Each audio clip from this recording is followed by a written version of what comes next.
Всем привет! Нас уже 500 000. Сегодня одна из самых интересных и сложных рубрик «3 топ-блюда от подписчиков». Так как необходимо проштудировать огромное количество отличных рецептов и остановиться только на 3. В первую очередь приготовим гибжалию по совету Ани. Надеюсь, я правильно произнесла ваш ник. Это сыр в соусе из мацони и мяты. Для начала берем 30 грамм мяты, обрываем листочки и мелко измельчаем их в блендере.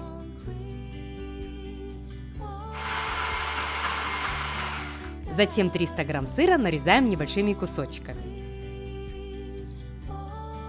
Это может быть адыгейский сыр или сулугуни. Важно, чтобы он был не соленый. Кладем сыр в посуду, заливаем водой или молоком, чтобы он покрылся. Сотейник ставим на сильный огонь и, помешивая, распускаем сыр в течение 3-5 минут до получения тягучей массы. Далее перекладываем шумовкой на поднос и распределяем его в тонкий пласт, подливая горячее молоко.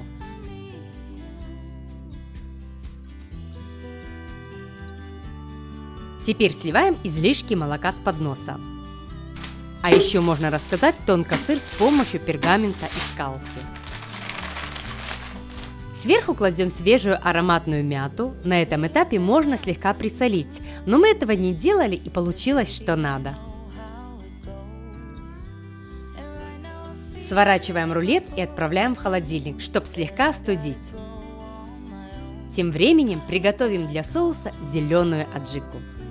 Берем грамм 30 мяты, острый зеленый перец и 2 зубчика чеснока. Мы в ответе за то, что поперчили, поэтому перец очищаем от семян и перегородок, что делает блюдо щадяще острым. Измельчаем в блендере. И все добавляем в 1 стакан несладкого белого йогурта или в мацони. Обязательно солим. Теперь гибжалию нарезаем на кусочки от 3 до 5 сантиметров. Кстати, кто любит поострее, то вместо мяты на сырный блинчик кладите зеленую аджику. Вам понравится. Выкладываем закуску на тарелку, добавляем соус и украшаем листочками мяты.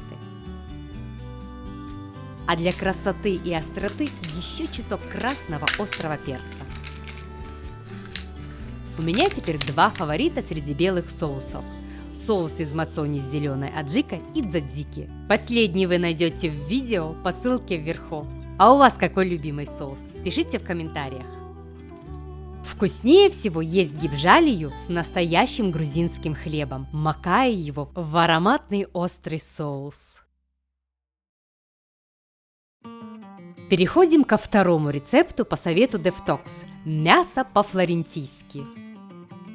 Нам потребуется 1 килограмм нежирной телятины. Подготавливаем мясо, а до этого лучше мясо подержать в холодильнике 3-4 часа, а затем нарезать его на крупные куски толщиной, не пугайтесь, 4-5 сантиметров. Резать тоньше не имеет смысла, так как мясо получится сухим. Готовим теперь основу для мяса. Нам понадобится душистый розмарин и ароматный шалфей. Убираем веточки и оставляем только листья. Нарезаем ножом и дробим.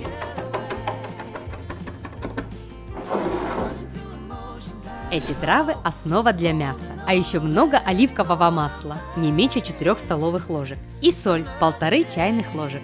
Этот рецепт можно дополнить еще соком половины лайма и черным перцем.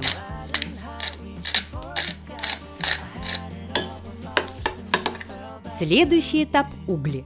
Они должны быть очень горячими, с хорошим жаром, чтобы моментально получилась чудесная корочка, а мякоть внутри осталась едва пропеченной, как девичий румянец.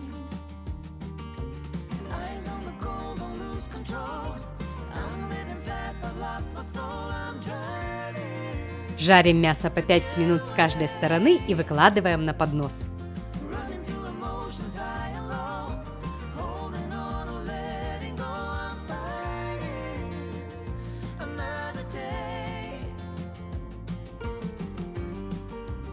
На фольгу помещаем соус из трав, куски телятины и сверху повторно кладем соус.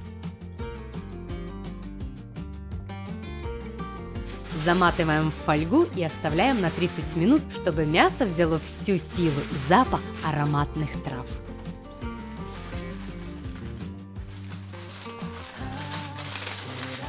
Наконец-то пришло время размотать мясо. Какой аромат! Как было бы здорово, если бы мы могли через видео передать этот запах. Чудесная корочка и сочная мякоть в тандеме с душистыми травами перенесут вас в солнечную Италию.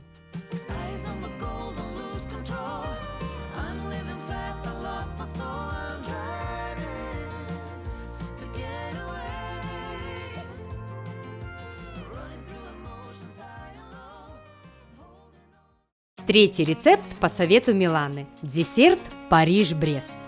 Его придумали еще в 19 веке в честь празднования велогонки Париж-Брест, которая проходит раз в 4 года. Достаточно сложный рецепт, но он стоит того. Вкусный-вкусный! В первую очередь приготовим тесто. Смешиваем в сотейнике 120 мл воды, 120 мл молока, 100 г сливочного масла и доводим до кипения. Затем вводим в кипящую жидкость 100 г просеянной муки, завариваем, помешивая деревянной лопаткой. Как только тесто свернется, отставляем и даем остыть. Тем временем приготовим пралине. Разогреваем сковородку на среднем огне, высыпаем 150 г сахара тонким слоем и не трогаем. Важно не мешать лопаткой, чтобы не образовались кристаллы. А чтобы сахар не подгорал по краям сковороды, смачиваем кисточку в воде и смазываем по бортику. Когда сахар начнет топиться, аккуратно со стороны в сторону наклоняем сковородку. Как только карамель приобретает темно-янтарный цвет, добавляем орехи и перемешиваем. Держим на огне еще 2-3 минуты. На пергамент выкладываем пралине и разравниваем скалкой.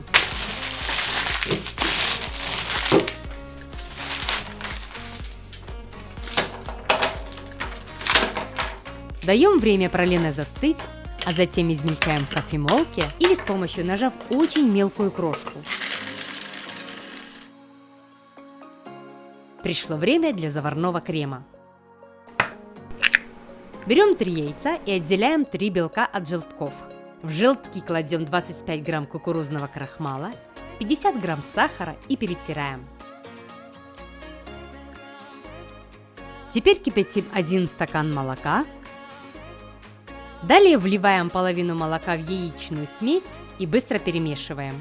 Переливаем обратно в молоко и завариваем крем. Добавляем маленький кусочек сливочного масла и ароматизатор ванили или миндаля. Перекладываем в другую посуду и накрываем.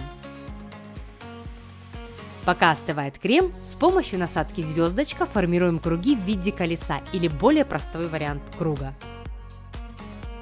Сверху посыпаем миндальными лепестками.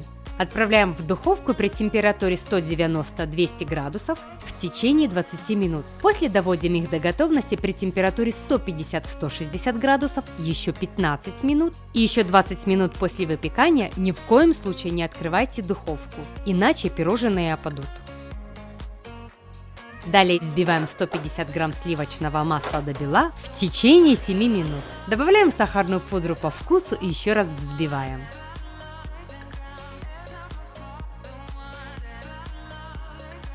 Постепенно вводим заварной крем и измельченное пралине.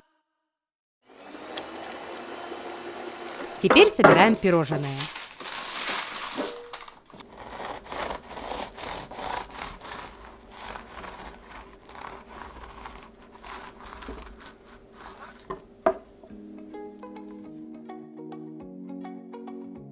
Разрезаем пополам и выдавливаем крем.